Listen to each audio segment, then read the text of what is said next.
3 weeks ago, a man started texting me. Every day, he texts me.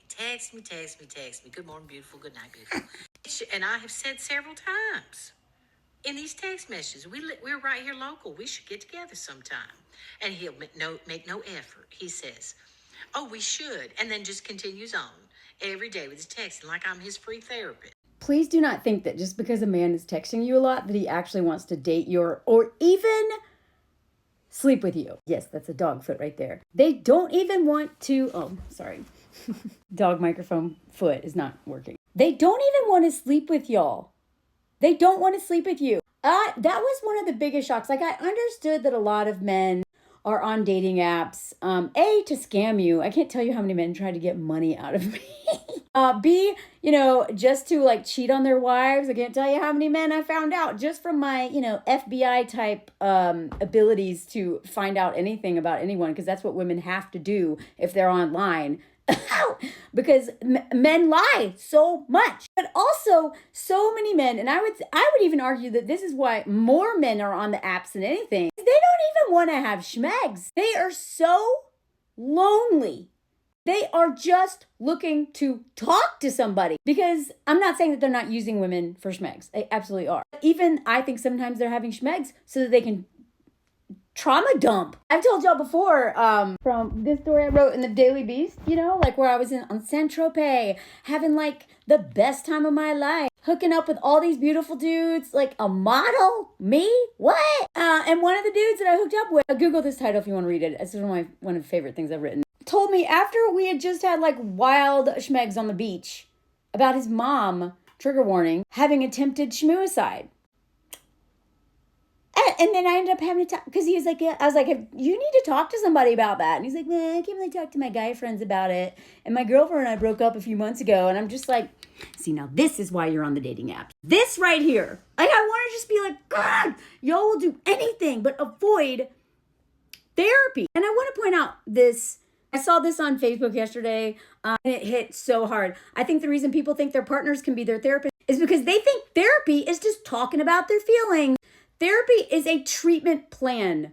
Psychology is a science. Having someone listen to you vent is not the same thing. And that's why, when I did that article for Harper, this one that I talk so much about, because I really learned a lot about men when researching this. And I've said this before, I interviewed several schmegs workers for this piece, because in my research was like, oh, okay, men are actually not only do they not have friends that they can actually talk to about things, because they're used to having male friends to go and do stuff with. But they don't, and they're literally, as somebody who had mostly male friends in my 20s, because I worked in the outdoors, there were so many men that I just was like, God, will you stop talking about climbing gear? I don't want to talk about climbing. I've been climbing all day. I've been climbing all week. I want to talk about something real. I mean, it drove me crazy. See how often men will talk about literally anything but themselves and like what's going on with them. Some men won't even know that their best friend was dumped. Like, they won't know that their mom just died. Things that these men should help each other with, I don't even tell them, because it takes a lot of vulnerability, and they don't want to be weak. They don't want to look whatever, and they got to be this tough guy, and this is how they're conditioned under patriarchy and toxic masculinity. So it's not their fault that they're this way. If they want to like not die of schmuicide and also not like end up abusing all the women that they date, they need to start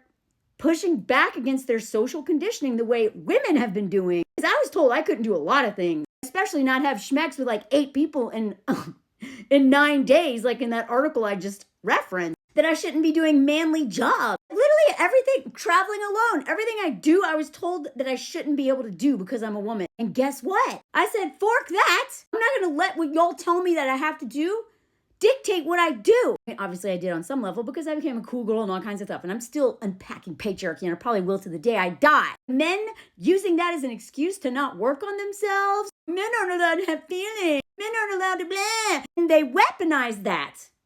Instead of changing that, they weaponize that and then blame all their problems on us because women won't let us have feelings. No, you won't let each other have feelings. And then you dump all your stuff on us and exhaust us so that and you use your feelings to manipulate us. So when you do something wrong, instead of owning up to it and centering our feelings because we're the ones you hurt, you center your own feelings. So it's usually like manipulation tactics anyway. Obviously, not all men, hashtag blah. Well, if I don't say that, it's man, well, I don't do that. I don't do that. My husband doesn't do that. I know it's not all men. I would have married the man if he did that. But you know what he's been doing? Working on himself for a long time. And even making men's groups. He was just in one last night. And they're all crying for a couple hours, talking about what's going on in their lives. Deep stuff. They call it the work. Where they share what's going on and they give each other feedback, constructive feedback. And sometimes they just listen because they also know that sometimes you don't need advice and don't you need someone to fix it. You just need people to know what you're going through. Anyway, men can do this.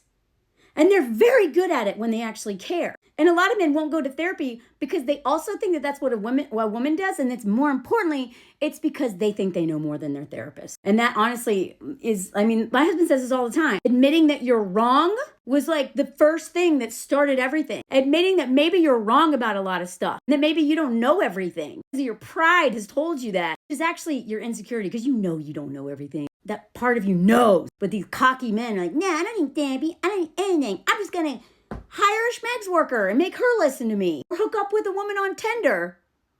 And then after I suck in bed, bleh, all my trauma on her. And that's why women are done. They're done listening to y'all. We care about you, but we care about you more than you care about you. And we die when we center you. That's what we're coming to realize is y'all exhaust us so much that you either kill us outright with your violence, or you kill us slowly through our nervous system and through putting so much on us and by tearing us down with your own insecurities so that we stop believing in ourselves and we can't pour into ourselves because you're vampires. My dog just farted on me. So that's what I learned on Tinder right away. Do not just talk to men because they're talking to you. If they're saying that like, good morning, good night text too quickly, that means that they are desperate for someone to talk to. They don't want to date you. You're not special. You just have nothing else going on. They're bored. They're lonely and they're bored. And the thing is, I don't hate men. I love men. This is why I'm pushing this so hard for them to change and work on themselves. But this is what women have to stop doing. Stop enabling their laziness. Stop enabling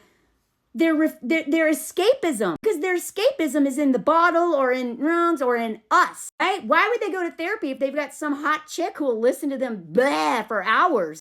Why would they work on themselves and they can get escape into like schmegs with a woman and then ghost her and break her heart and all that other stuff? Like they get high from using women. And if they don't do that, then maybe they'll go climb Everest, you know, like, and you guys know how I feel about all the things. Escapism, literally anything to escape themselves. But what they don't seem to realize is that inner journey of getting to know yourself and working on yourself is one of the most exciting things you can do. It's hard as hell. It's awful. It's also like amazing. And it requires courage. And a lot of men don't have that because they're so attached to domination and power and feeling like they're better than women. That's how they define themselves, which is also why they're threatened by us and they're jealous of us. So women, if you really want men to get better, stop being the person that they use to avoid doing the real work. You are not a therapist. They're not paying you $200 to $300 an hour to listen to this crap. And because you're not a therapist, you can't even give them honest feedback anyway, much less actually treat them like a psychologist could. And in addition to that, you're going to hate yourself afterwards because all that time and energy and care that you pour into them, they're not going to give that back. That I had to take a break from Tinder at a certain point. I was on my Tinder bender having the best time of my life.